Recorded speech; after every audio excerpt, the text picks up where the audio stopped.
Welcome back to my another video. इस video में हम लोग स्टार्ट करने वाले हैं ऑपरेटिंग सिस्टम का पार्ट 4। पार्ट 3 के अंदर, पार्ट 2 के अंदर, पार्ट 1 के अंदर हम लोगों ने यूनिट 1 का ऑलमोस्ट सारा का सारा सिलेबस जो है वो कवर कर लिया है।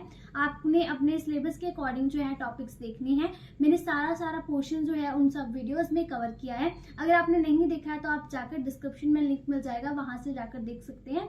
उसके अंदर हम लोगों ने operating system, types of operating system, scheduling, उनके न्यूमेरिकल्स और भी बहुत सारी जो प्रोसेस स्टेट्स होती हैं, उसका डायग्राम किस तरीके से वर्किंग है, सारी चीजें हमने उसमें बहुत अच्छे से डिटेल में मैंने एक्सप्लेन की है, तो आपको जाकर वो देखना चाहिए। ठीक है, उसके बाद हम लोग आज जो टॉपिक स्टार्ट करने वाले हैं वो है डेडलॉक। डेडलॉक क्या होता है ये हम लोग देखेंगे। उसके बाद रिसोर्स ऑफ डेडलॉक क्या होता है ये देखेंगे। Dealing with deadlock. डेडलॉक जो टॉपिक है वो काफी आपका लेंथी टॉपिक है, लेकिन इस टॉपिक के अंदर मैंने जितनी भी आपकी ऑलमोस्ट जितनी भी इंपॉर्टेंट चीजें हैं मैंने सब कवर की हैं, और इस वीडियो में आपको हर एक चीज मैं डिटेल में पढ़ाने वाली हूँ। बैंकर्स एल्गोरिथम का क्वेश्चन जो है वो मोस्टली आपसे पूछ लिया जाता है, बहुत इंपॉर्टेंट क्वेश्चन है।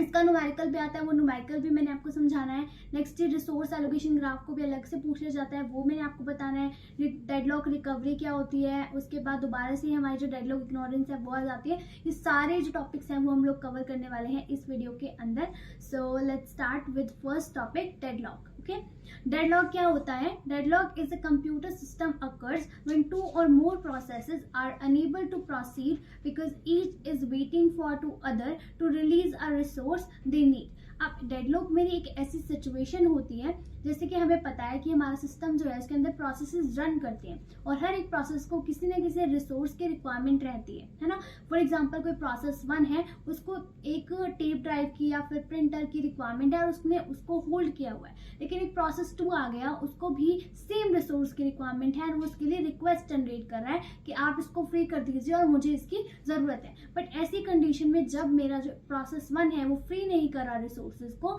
एंड जो प्रोसेस 2 या प्रोसेस 3 या और जो भी प्रोसेस हैं वो रिक्वेस्ट कर रहे हैं कि हमें वो प्रोसेस चाहिए क्योंकि हमें उसकी नीड है, तो ऐसी सिचुएशन में आपका जो है डेडलॉक अक्कर हो जाता है, बिकॉज सारे रिसोर्सेज जो हैं आपके वो सब के सब वेट कर रहे हैं इनफिनाइटली। ठीक है, तो इस तरीके की सिचुएशन आपकी डेडलॉक क्रिएट कर देती है।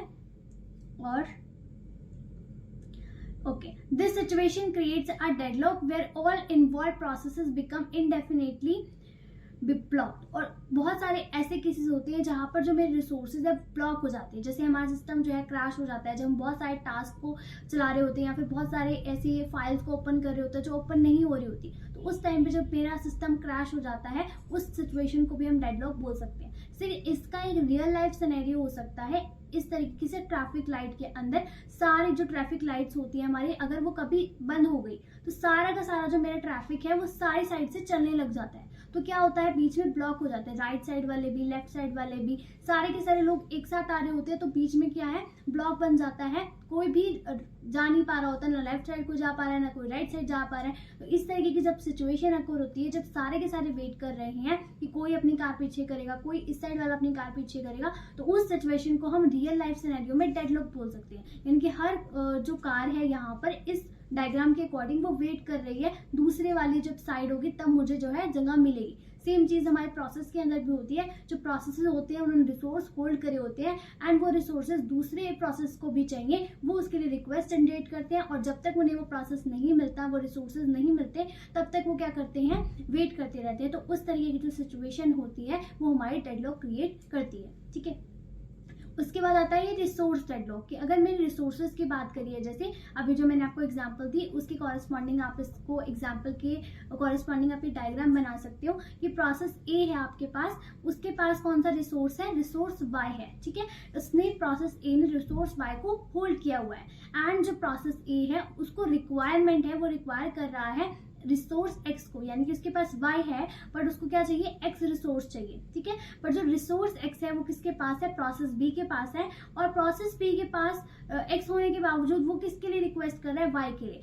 मतलब यहाँ पर एक सर्कुलर वेट बन गया कि जो प्रोसेस ए के पास है उसको वो भी चाहिए और उसको एक दूसरा रिसोर्स भी चाहिए, जो कि वो जो दूसरा रिसोर्स है वो किसी और प्रोसेस के पास है, एंड उस प्रोसेस को वो रिसोर्स भी चाहिए एंड कोई और रिसोर्स भी चाहिए। तो इस तरीके से जब ऐसी सिचुएशन अक्कर हो जाए तो हम क्या कर रहे हैं, डेडलॉक को क्रिएट कर रहे हैं। ठीक है, ऐसे सिचुएशन में हमारा क्या हो जाता है, डेडलॉक क्रिएट होता है। बिकॉज यहाँ पर ये वाला प्रोसेस बी जो है इसके लिए वेट कर रहा है कि कब ये अपने रिसोर्स को छोड़ेगा, एंड प्रोसेस ए जो है इसके लिए वेट कर रहा है कि कब ये अपने रिसोर्स को फ्री करेगा, और दोनों के दोनों जो है वो फ्री नहीं कर रहे। तो इसी चीज को जो है आपने यहाँ पर इंग्लिश में बना के लिखना है। Process a holds resource Y and request resource X, request कर रहा है एक्स के लिए और उसके पास क्या है वाई वाला रिसोर्स है। While process B holds resource X, उसने जो प्रोसेस बी है उसने क्या रिक्वेस्ट करी हुई है वाई के लिए, एंड उसके पास है क्या रिसोर्स एक्स है। ठीक है, तो इस तरीके से जो है हमारा जो सिस्टम है वो क्या हो जाएगा, स्टक हो जाएगा, क्योंकि दोनों ही किसी को भी फ्री नहीं कर रहे।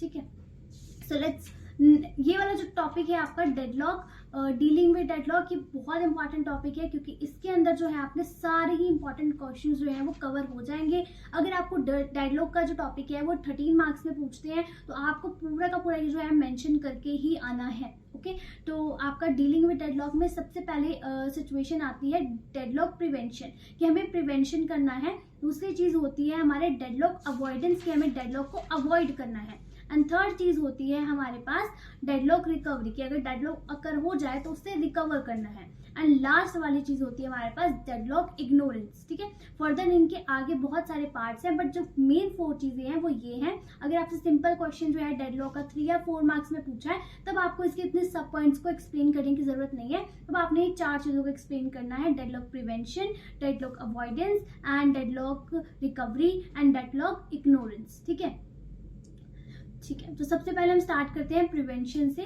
प्रिवेंशन क्या होती है हमारी, तो प्रिवेंशन के अंदर होता है कि जब डेडलॉक अकर होगा तब तो हम लोग कोई ना कोई काम करेंगे ताकि हमारे डेडलॉक से हम लोग बाहर आ जाए, लेकिन उससे पहले जो है हम अपने सिस्टम को प्रिवेंट करें कि हमारे सिस्टम के अंदर डेडलॉक अकर हो ही ना। ठीक है, तो वैसे सिचुएशंस को हम लोग क्या बोलते हैं, डेडलॉक प्रिवेंशन बोलते हैं। तो डेडलॉक प्रिवेंशन जो है हम लोग किस तरीके से कर सकते हैं अपने सिस्टम के अंदर, किस तरीके से अपने सिस्टम को डेडलॉक से प्रिवेंट कर सकते हैं, इन 4 चीजों की हेल्प से। अगर हमारे सिस्टम में से इनमें से कोई भी एक चीज को या फिर इन चारों चीजों को हम लोग अवॉइड कर दें या फिर फॉल्स कर दें, यानी कि ये सब चीजें अगर हैं तो डेडलॉक अकर होगा, अगर ये चीजें नहीं है तो डेडलॉक अकर नहीं होगा। तो ये है मेरा प्रिवेंशन का रूल। तो फर्स्ट वाला क्या बोलता है, म्यूचुअल एक्सक्लूजन रिलैक्सेशन, यानी कि relax the mutual exclusion condition by allowing resources to be shared, यानी कि इसका मतलब होता है कि हर जो रिसोर्स है वो हर प्रोसेस अलग अलग यूज करेगा। फॉर एग्जांपल एक प्रोसेस 1 है वो प्रिंटर यूज कर रहा है या फिर वो सीपीयू को यूज कर रहा है। फॉर एग्जांपल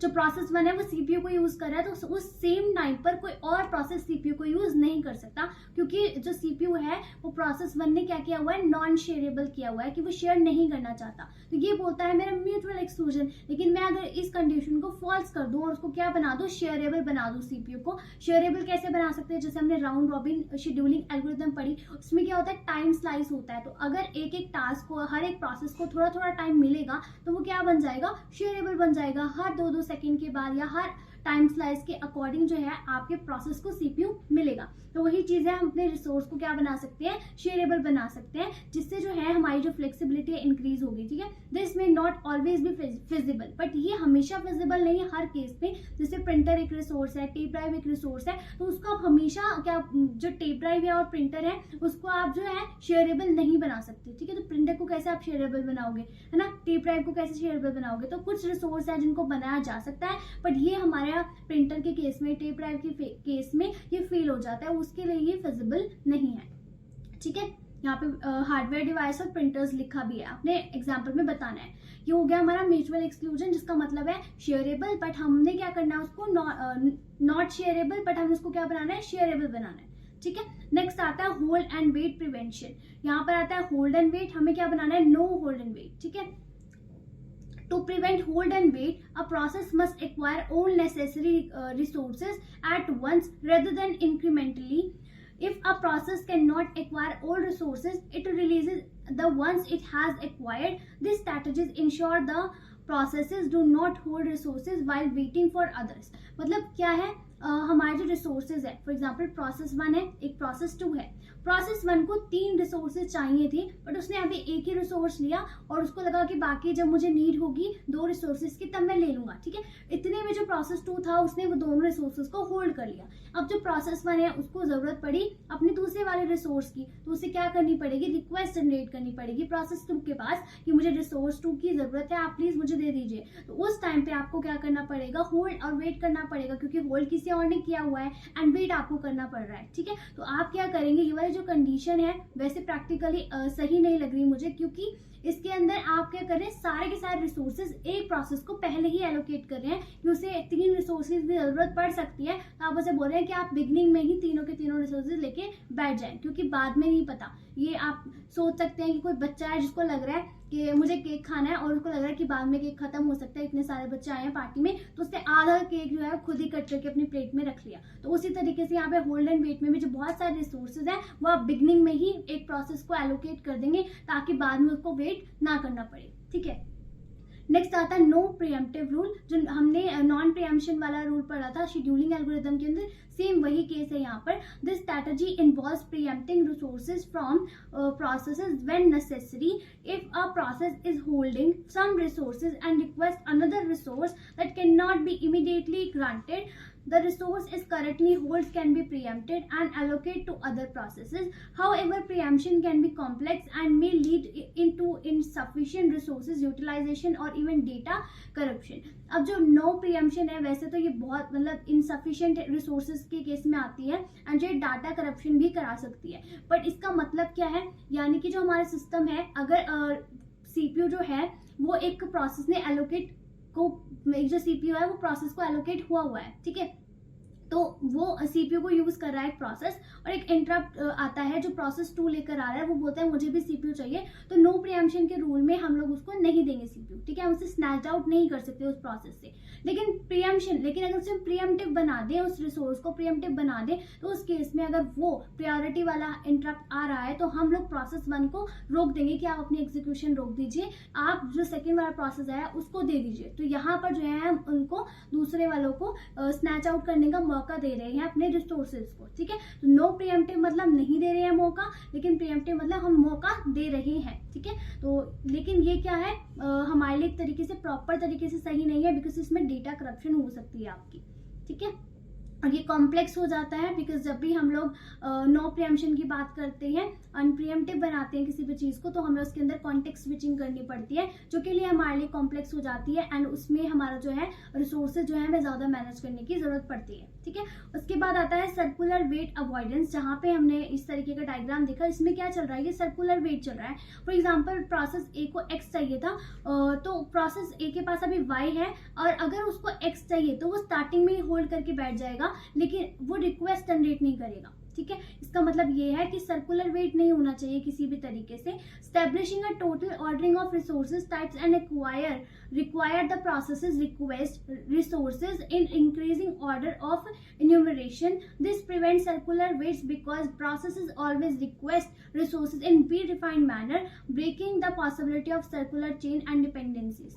अब जैसे मेरे पास 2 प्रोसेस हैं और मेरे पास 4 रिसोर्सेज हैं, ठीक है। प्रोसेस 1 के पास 1 रिसोर्स है, 2 रिसोर्स है, 3rd रिसोर्स भी है, तीनों रिसोर्स जो है प्रोसेस 1 के पास है। तो प्रोसेस जो 2 मेरा प्रोसेस आएगा वो जो है इंक्रीजिंग ऑर्डर में रिसोर्स की डिमांड कर सकता है। मेरे पास कितने रिसोर्सेज थे, 4 रिसोर्सेज थे, तो इंक्रीजिंग ऑर्डर में डिमांड करेगा तो कौन से रिसोर्स की करेगा, 4th रिसोर्स की करेगा, बिकॉज जो नीचे वाले रिसोर्सेज हैं 3, 2, 1 वो ऑलरेडी होल्ड है। तो अगर मैंने ऐसा इंक्रीजिंग ऑर्डर में जो है अगर वो डिमांड कर रहा है तो ठीक है, अदरवाइज वरना क्या होगा, अगर उसने प्रोसेस 2 ने फिर से जो है सेकेंड वाले रिसोर्स की डिमांड कर दी या फिर उसकी रिक्वेस्ट जनरेट कर दी, तो फिर से जो है सर्कुलर वेट बन जाएगा। तो अगर मैं इनमें से कोई भी एक कंडीशन को क्या कर देती हूँ, फॉल्स कर देती हूँ, तो मेरे सिस्टम के अंदर जो प्रिवेंशन है वो हो जाएगी, ओके। नेक्स्ट आता है मेरे पास डेडलॉक अवॉइडेंस। इसके अंदर आपको चारों पार्ट मेंशन करने हैं कि डेडलॉक प्रिवेंशन होती क्या है और किसकी हेल्प से होती है। अगर आप 2 करते हो तो 2 नहीं करने, पूरे 4 के 4 करने हैं। नेक्स्ट आता है आपका डेडलॉक अवॉइडेंस क्या होती है। Deadlock avoidance is a strategy to prevent deadlocks by dynamically examining the resources allocation request made by processes and ensuring that the system never enters a deadlock state. अब वो वाला जो काम था ये था हमारा, जब मेरा डेडलॉक अक्कर भी नहीं हुआ तभी मैंने सोच लिया कि कभी मेरे सिस्टम में डेडलॉक अक्कर ना हो, ठीक है। प्रिवेंशन हमने कर दी, प्रिवेंट कर दिया। Prevention is better than cure, वही काम है कि बीमारी से अच्छा है पहले उसका इलाज कर लो, तो वो चीज़ है प्रिवेंशन के अंदर।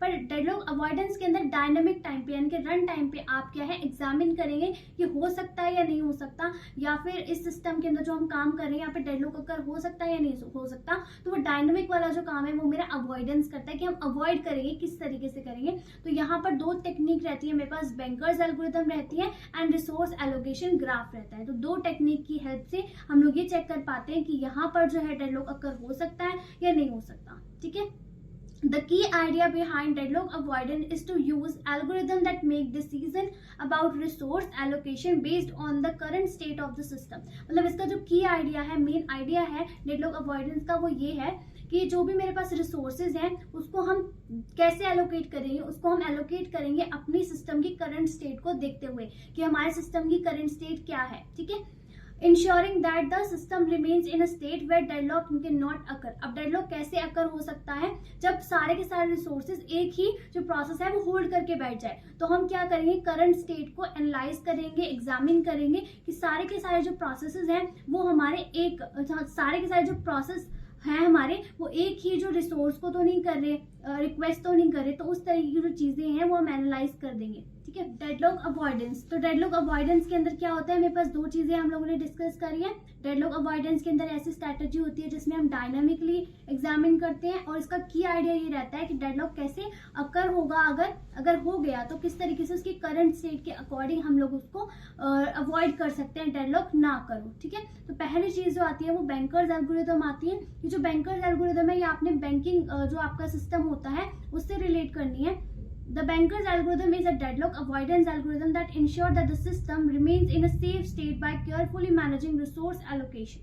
अब जो हमारा बैंकिंग सिस्टम होता है वो कैसा होता है, अगर उनके पास 50,000 कैश है और उसके पास बहुत सारे जो हैं कस्टमर्स आते हैं और वो बोलते हैं हमें 1,000 रुपीज़ चाहिए, 20,000 रुपीज़ चाहिए, 5,000 रुपीज़ चाहिए, तो वो हमेशा क्या करते हैं अपने पास कुछ ना कुछ बचा के रखते हैं ताकि आने वाला जो नया कस्टमर है हमें उसको भी पैसे देने हैं। फॉर एग्जाम्पल एक कस्टमर आता है जो 20,000 की डिमांड करे तो बोलता है आप आज जो है वो 10,000 रुपये ही आपको मिल सकते हैं। क्यों उन्होंने ऐसा क्यों बोल रहे हैं, क्योंकि जो बाकी कस्टमर्स आएंगे उन्हें भी पैसे देने हैं, तो वो कुछ ना कुछ बैलेंस जो है अपने पास बचा के रखते हैं।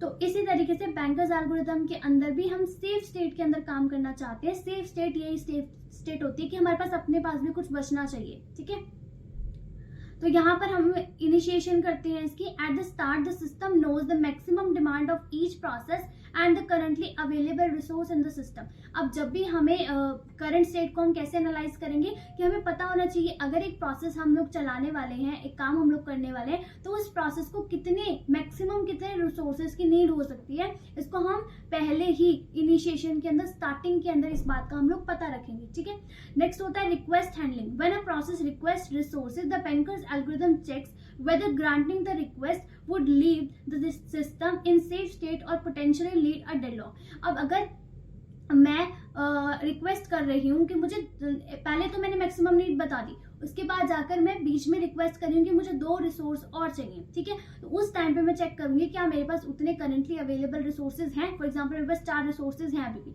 तो मैं 2 एलोकेट करके मेरे पास 2 फिर भी बच जाएंगे, तो वो भी क्या है, मेरी एक सेफ स्टेट है। तो मैं चेक करूंगी क्या अगर मैं एलोकेट कर दूं उसकी डिमांड के अकॉर्डिंग, तो उसने जो भी रिक्वेस्ट हैंडल कर रहे हैं हम लोग, जो भी रिक्वेस्ट आई है उसके अकॉर्डिंग क्या जो मेरा सिस्टम है वो सेफ स्टेट में बचेगा या नहीं बचेगा, या फिर डेडलॉक आ जाएगा। ठीक है, ये आपको अच्छे से न्यूमेरिकल में समझ में आएगा। ठीक है, सेफ्टी चेक क्या होता है, safety check the algorithm simulates the allocation of resources to processes and checks if the system can reach a safe state by satisfying all current and future resources request. If so, the requested resources are allocated. Otherwise, the process must wait until the system can guarantee a safe state। ठीक है, अब ये जो safety check है ये दोनों का mixture है। क्या एक तो हम स्टार्टिंग में देखेंगे कि मैक्सिमम नीड कितनी है, दूसरी चीज जो अगर वो बीच में जो है रिक्वेस्ट भेज रहा है कि मुझे चाहिए, तो फिर उस टाइम पे अगर मैं उसकी जो रिक्वेस्ट है उसको फुलफिल कर पा रही हूँ, उतने रिसोर्सेज को एलोकेट कर पा रही हूँ, विच मीन्स कि मेरा जो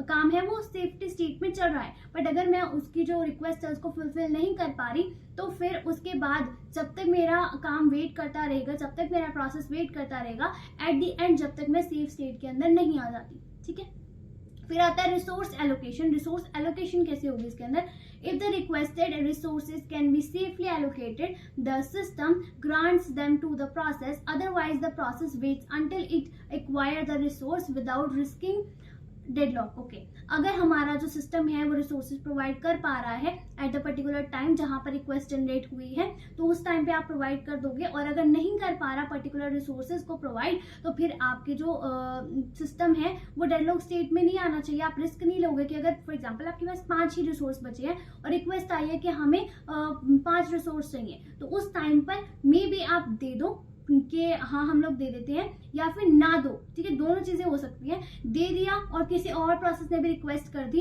तो उस टाइम पे जो है डेडलॉक का रिस्क हो सकता है, ठीक है। तो डेडलॉक की रिस्क ना हो, इसलिए हमें रिसोर्स एलोकेशन जो है बहुत संभल के करनी पड़ती है, ठीक है। इसकी जो है एडवांटेज और डिसएडवांटेज भी मेंशन करनी है, बिकॉज बैंकर्स एल्गोरिथम का क्वेश्चन जो है आपका अलग से भी पूछ लिया जाता है, ठीक है। तो एडवांटेज क्या है इसकी, prevents deadlock by ensuring safe resource allocation. अगर आपने सेफ रिसोर्स एलोकेशन किया तो इसकी एडवांटेज है ये, क्योंकि इसको आपको पता होता है कितने रिसोर्सेज आपने देने हैं, ठीक है। Guarantee system stability and reliability, इसमें गारंटी रहती है कि आपका जो काम है वो रिलायबल रहेगा। Allows for dynamic resource allocation decision based on current system state, मतलब मैक्सिमम नीड आपको पता है उसके अकॉर्डिंग तो आप एलोकेट कर ही रहे हैं, बट डायनामिक यानी कि जब हमारा प्रोसेस रन करे, एग्जीक्यूशन के टाइम पर भी अगर उसको जरूरत पड़ रही है तब आप एलोकेट करोगे, बट पहले अपनी करंट स्टेट देखोगे कि आप इतने फिजिबल हो भी या नहीं कि आप एलोकेट कर पाओ, ठीक है। उसके बाद आता है डिसएडवांटेज में lead to under utilization of resources, यानी कि किस तरीके से यूटिलाइज करना है रिसोर्सेज को, उसमें कई बार ये डिसएडवांटेज क्रिएट करता है। Implementation can be complex specially in large system, large system के अंदर ये थोड़ा सा कॉम्प्लेक्स हो जाता है। Possibility of process starvation due to conservation resources allocation, अब जो हम रिसोर्सेज हैं उसको कंजर्व तरीके से जो है एलोकेट कर रहे हैं, पर वो सारे के सारे जो है हम प्रायोरिटी वालों को एलोकेट कर देंगे, क्योंकि प्रायोरिटी वालों को तो देना ही पड़ेगा, तो जो लोएस्ट वाले हैं उनको रिसोर्स मिल ही नहीं पाएंगे, तो स्टार्वेशन की प्रॉब्लम हो जाएगी, ठीक है। उसके बाद आता है बैंकर्स एल्गोरिथम का न्यूमेरिकल, ये बहुत बहुत ज्यादा इंपॉर्टेंट है, एक बार आप इसको देखिए कि मैंने करा क्या क्या है।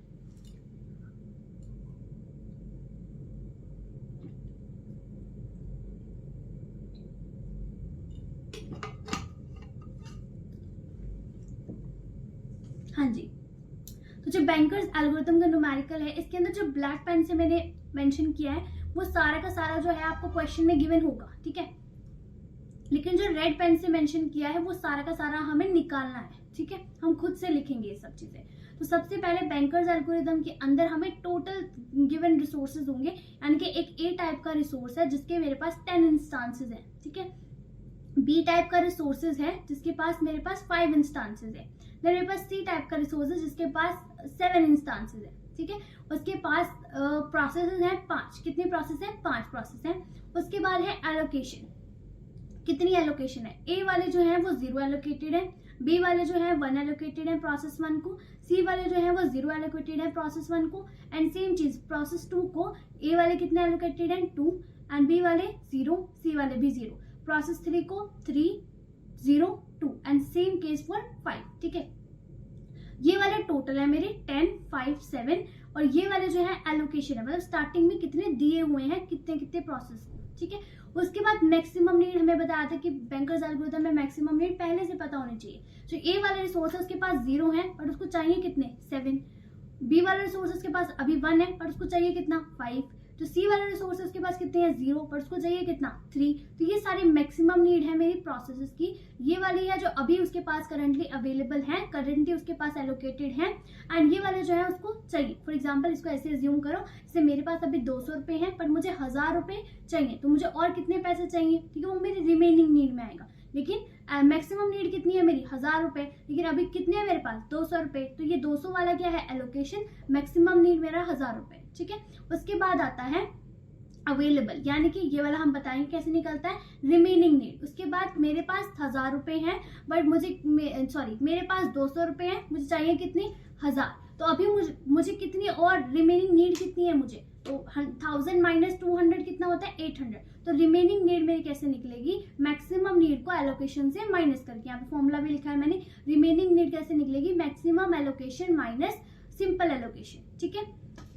जो भी मेरी मैक्सिमम नीड है उसको एलोकेशन से माइनस करना है, तो मेरे पास क्या आएगी रिमेनिंग नीड, ठीक है। ये क्या आ गया 7 minus 0 is 7, 5 minus 1 is 4, 3 minus 0 is 3, and same case for 3 minus 2 is 1, 2 minus 0 is 2, 2 minus 2 is 0। तो ये वाला पूरा रिमेनिंग वाला जो पार्ट है आपका मैक्सिमम में से आप एलोकेशन माइनस करोगे रिमेनिंग निकल जाएगा। ठीक है, मेरे पास 1000 रुपीज मुझे चाहिए, 200 रुपये मेरे पास है, तो मुझे कितने और चाहिए, 800 रुपये और चाहिए, तो 800 वाला कॉलम मेरा ये है। ठीक है, उसके बाद आपका जो पहला काम है वो आप ये निकाल दो, रिमेनिंग नीड निकाल दो, तो सबसे आसान है। ठीक है, दूसरा काम जो आपको करना है वो करना है आपको ए वालों का टोटल करना है सबका, बी वालों का टोटल करना है सबका, सी वालों का टोटल करना है सबका, और ये सिर्फ आपको एलोकेशन के लिए करना है। किसके लिए करना है, एलोकेशन के लिए करना है। जो जो रेड से किया है वो सारा का सारा आपने करना है। ठीक है, और ये जो ब्लैक में लिखा है ये आपको ऑलरेडी क्वेश्चन में गिवन होगा। ठीक है, तो इसको आपने ए वाले को टोटल किया 2 + 3 5,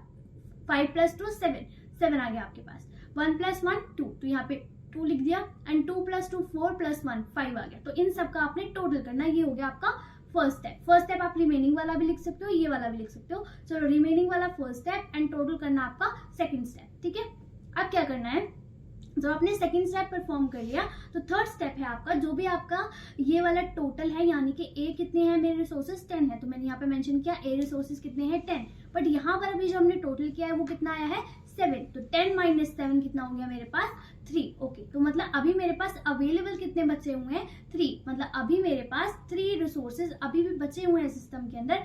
टोटल मेरे पास 10 थे, 7 मैंने एलोकेट कर दिए, तो बचे कितने 3। ऐसे ही सेम केस फॉर बी, हमारे पास बी के कितने रिसोर्स थे 5, उसमें से मैंने कितने एलोकेट कर दिए 2, कितने बचे 3। सी के लिए भी सेम चीज करोगे, टोटल मेरे पास कितने थे 7, एंड यहाँ पर सी के अंदर मुझे कितने टोटल थे मेरे पास 5, एंड माइनस कर देंगे तो कितना आएगा 2। तो ये जो टोटल वाला है ये भी आपको क्वेश्चन में गिवन होगा, देखो मैंने ऊपर ब्लैक पेन से लिखा है। ठीक है, तो इसके बाद मेरे पास क्या बचा 3 3 2 बचा, तो ये मेरे अभी करंटली मेरे पास अवेलेबल है सिस्टम के अंदर, तो राइट इन फर्स्ट कॉलम। ठीक है, तो अवेलेबल वाला जो मेरा कॉलम है उसके फर्स्ट में आप लिख दोगे 3 3 2। ठीक है, जितना भी आपका इसका माइनस करके आएगा वो कहाँ जाएगा, मेरे अवेलेबल के फर्स्ट कॉलम के अंदर।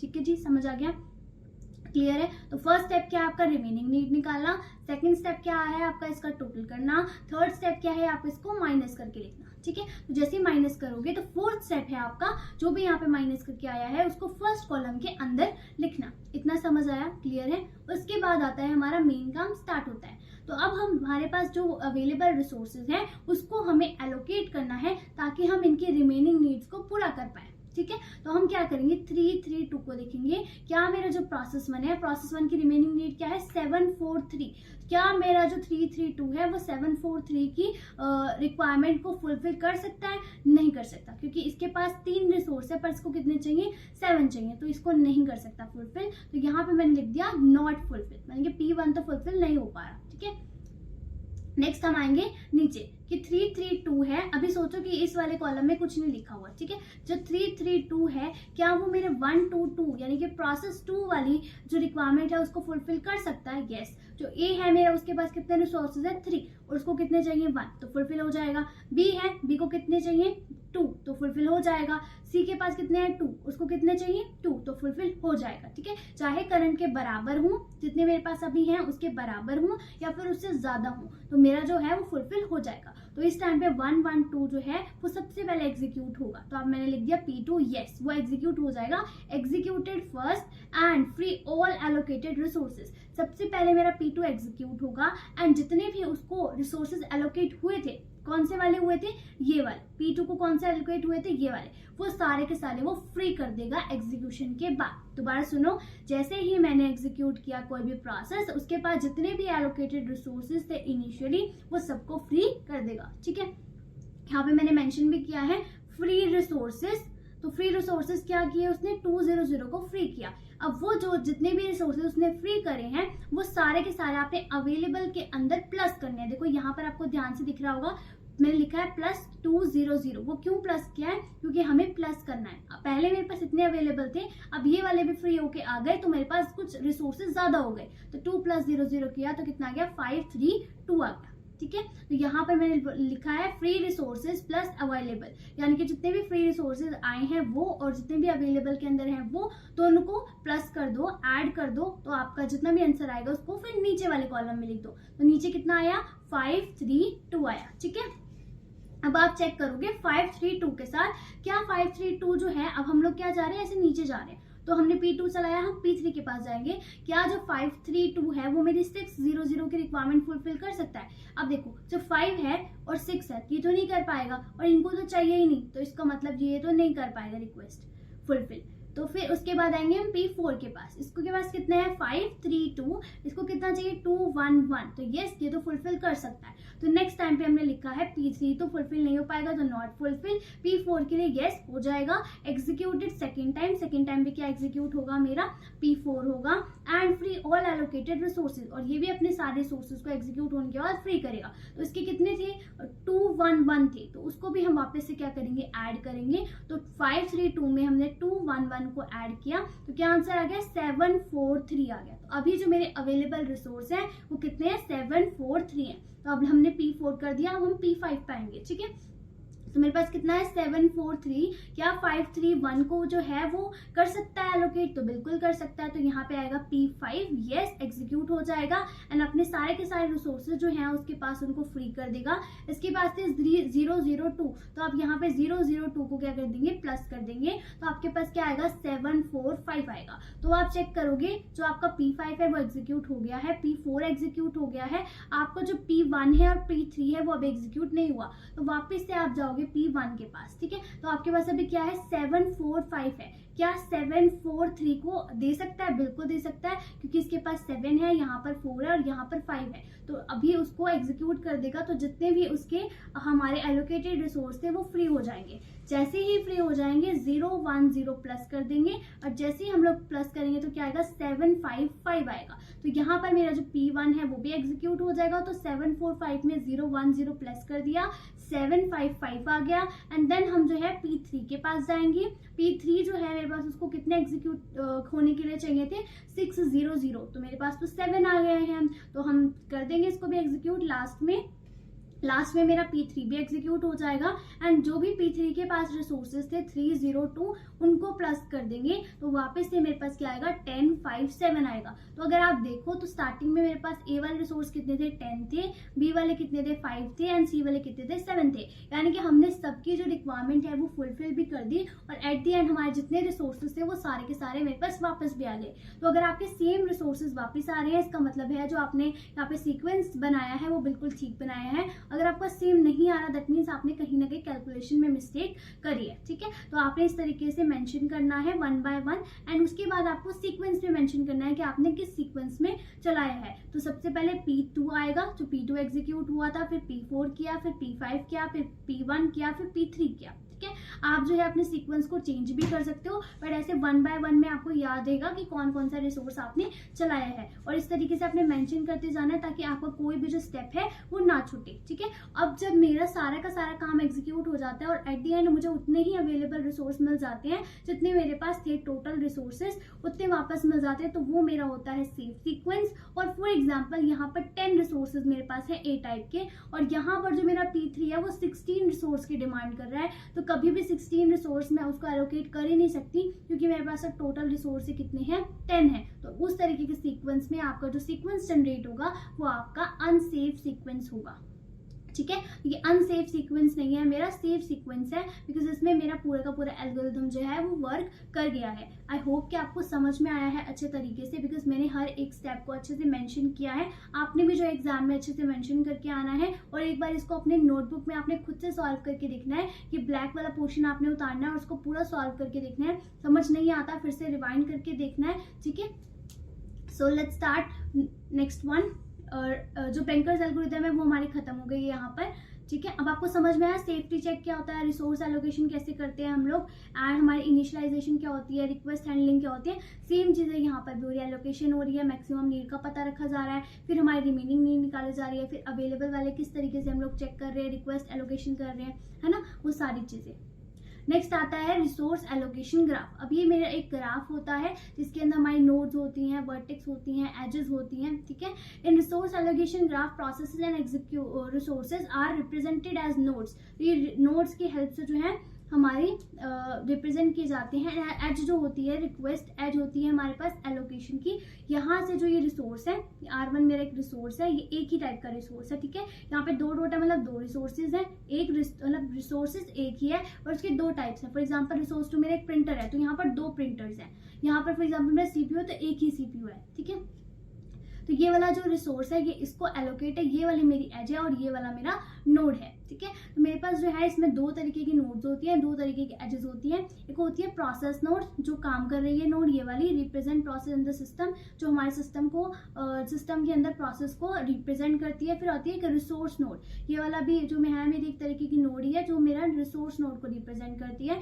नेक्स्ट आती है रिक्वेस्ट एज, ये वाली जो है, यहाँ से देखो अगर आप, क्या डिफरेंस है इसका। ये वाली जो है P2 जो है रिक्वेस्ट कर रहा है R1 से, तो ये जो है P2 के पास से निकल रही है और कहाँ जा रही है, इस बॉक्स के जस्ट कॉर्नर पे जा रही है, ठीक है। पर जो मेरी एलोकेशन एज होती है वो मेरे रिसोर्स के अंदर से, डॉट के अंदर से निकल के आ रही है और P1 को टच कर रही है, ठीक है। तो ये दोनों के दोनों जो है एक तरीके के साइकिल को रिप्रेजेंट करते हैं। जो R1 है वो एलोकेटेड है P1 को, एंड जो P1 है वो किसके लिए रिक्वेस्ट कर रहा है, अभी इसको एलोकेट नहीं है क्योंकि ये डॉट के पास नहीं है, ठीक है। डॉट को सिर्फ टच भी नहीं कर रहा, अगर टच कर रहा है दैट मीन्स एलोकेटेड है, नहीं कर रहा तो वो उसके लिए रिक्वेस्ट कर रहा है, ठीक है। तो P1 रिक्वेस्ट कर रहा है रिसोर्स 2 के लिए, वेयर आर रिसोर्स 2 के 2 इंस्टांसेस हैं। फॉर एग्जांपल 2 इंस्टांसेस हैं, यहाँ पे एक ये इंस्टांस, दूसरा इंस्टांस, और दोनों के दोनों जो हैं वो किसके दूसरे प्रोसेसेस ने क्या कर रखे हैं, होल्ड कर रखे हैं। तो इस तरीके की सिचुएशन जो होती है वो हमारे रिसोर्स एलोकेशन ग्राफ के अंदर आप डिस्प्ले कर सकते हो, और इसकी हेल्प से भी हम बता सकते हैं कि जो डेडलॉक है या नहीं है, ठीक है। अगर साइकिल बनता है हमारे सिस्टम के अंदर, हमारी रिसोर्स एलोकेशन ग्राफ में, तो हमारा डेडलॉक अकर करता है, और अगर नहीं बनता तो डेडलॉक अकर नहीं करता, ठीक है। पर ये जो रिसोर्स एलोकेशन का साइकिल वाला जो सिस्टम है वो हमेशा सिंगल इंस्टांस के लिए होगा। फॉर एग्जांपल जैसे यहाँ पर है और यहाँ पर भी फॉर एग्जांपल ये वाला ना हो, अगर एक सर्कल, तो यहाँ पर अगर सर्कल बन रहा है तो पक्का ही है कि वहां पर डेडलॉक अकर होगा। पर अगर मल्टीपल इंस्टांसेस हैं और सर्कुलर वेट बन रहा है तो मे भी चांसेस है बन भी सकता है, नहीं भी बन सकता, ठीक है, बिकॉज उसको रिड्यूस भी किया जा सकता है। नेक्स्ट आपका जो यहाँ पर टॉपिक था डेडलॉक अवॉइडेंस का, वो खत्म हो गया। जो डेडलॉक अवॉइडेंस है हमारी 2 तरीके से हम लोग उसको देखते हैं, बैंकर्स एल्गोरिथम की हेल्प से एंड रिसोर्स एलोकेशन की हेल्प से। एंड डेडलॉक प्रिवेंशन जो है वो हम 4 चीजों की हेल्प से देखते हैं, mutual exclusion, hold and wait, no preemption and circular wait, ठीक है।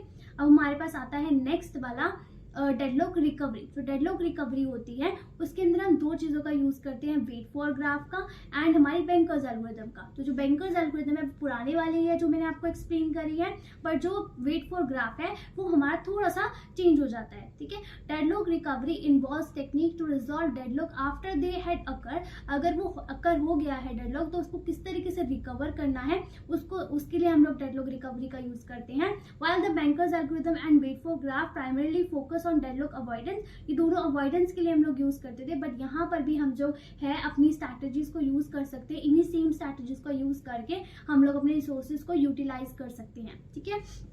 अगर आप देखो रिसोर्स एलोकेशन ग्राफ के अंदर हमारे रिसोर्सेज भी गिवन होते हैं, बट वेट फॉर ग्राफ में जस्ट हम ये बताते हैं कि कौन सा जो प्रोसेस है वो किसके लिए वेट कर रहा है और किसकी वजह से वेट कर रहा है। जैसे जो P1 है वो P2 के लिए वेट कर रहा है, जो P2 है वो P3 के लिए वेट कर रहा है, P3 जो है P4 के लिए वेट कर रहा है, एंड जो P4 है P1 के लिए वेट कर रहा है। मतलब एक तरीके से जो वेट फॉर ग्राफ है वो डिपेंडेंसी को दिखाता है या फिर वेट को दिखाता है, वेयर एज जो हमारा रिसोर्स एलोकेशन ग्राफ है वो रिसोर्सेज को भी बताता है कि किसने कौन सा रिसोर्स को होल्ड किया हुआ है, ठीक है। तो in deadlock recovery the wait for graph can be analyse to identify process and resources involve in the deadlock, कि कौन कौन से रिसोर्सेज जो हैं हमारे डेडलॉक को क्रिएट करने में यूज हो रहे हैं, या फिर कौन कौन से प्रोसेस की वजह से जो डेडलॉक है वो अकर हो रहा है, वो हो गया मेरा ये वेट फॉर ग्राफ, ठीक है। By examining the wait for graph, it's possible to identify potential deadlock cycles and determine which processes are waiting for resources held by other process. अगर हमें जस्ट ये एनालाइज करना है कि कौन कौन से प्रोसेस की वजह से डेडलॉक अकर हो रहा है, या फिर कौन सा जो प्रोसेस है वो किस पर डिपेंडेंट हो रहा है, या फिर किसके लिए वेट कर रहा है, तो हमारे लिए ये वाला जो वेट फॉर ग्राफ है वो इम्पॉर्टेंट है बनाना, ठीक है, और इसका यूज कर सकते हैं हम। Once the deadlock cycle is identified, processes can be selected for termination or resources preemption to break the cycle and allow the system to recover from the deadlock state, ताकि हम लोग किसी ना किसी प्रोसेस को वहां से हटा सकें ताकि जो डेडलॉक है वो बीच में से निकल जाए। तो ये हो गया मेरा वेट फॉर ग्राफ। और जो बैंकर्स एल्गोरिदम है वो सेम एल्गोरिदम है जो मैंने आपको पीछे एक्सप्लेन करी है, ये हमारी जो है रिकवरी में भी यूज़ की जाती है। एंड जो हमारा डेडलॉक अवॉइडेंस होता है इसको हम डिटेक्शन भी बोलते हैं। तो अगर डिटेक्शन में आता है तब भी आपको बैंकर्स एल्गोरिदम एक्सप्लेन करनी है, ठीक है। तो लास्ट आता है आपका डेडलॉक इग्नोरेंस। तो डेडलॉक इग्नोरेंस जो है वो सिंपल है, आपका इग्नोर कर दो अगर डेडलॉक आता है। And most of the time अगर हम सिंपल यूजर की बात करें, अपने विंडोज की बात करें, लाइनक्स की बात करें, तो वहां पर भी जो डेडलॉक होता है उसको इग्नोर ही किया जाता है सिंपली, ठीक है। तो refers to a situation where a system or a program does not actively address or handle deadlock. अगर डेडलॉक आ जाए, मतलब आपका सिस्टम क्रैश हो जाए या फिर बंद हो जाए या फिर ओपन ना हो रहा हो या फिर बहुत ज्यादा हैंग हो जाए, तो उस तरीके के केस में हम लोग कोई प्रोग्राम नहीं लिखते या फिर उसके लिए कोई स्ट्रैटेजीज नहीं बनाते कि कभी डेडलॉक अकर ना हो जाए। हम क्या करते हैं, अपने सिस्टम को शट डाउन करते हैं और 5 मिनट बाद 10 मिनट बाद अपने सिस्टम को ऑन करके देखते हैं। तो जस्ट हम लोग जब वो उस तरीके का क्राइटेरिया अपना बना के रखते हैं जिसमें हम एड्रेस ही नहीं करते, हैंडल ही नहीं करते डेडलॉक को, वो होती है मेरी इग्नोरेंस, ठीक है।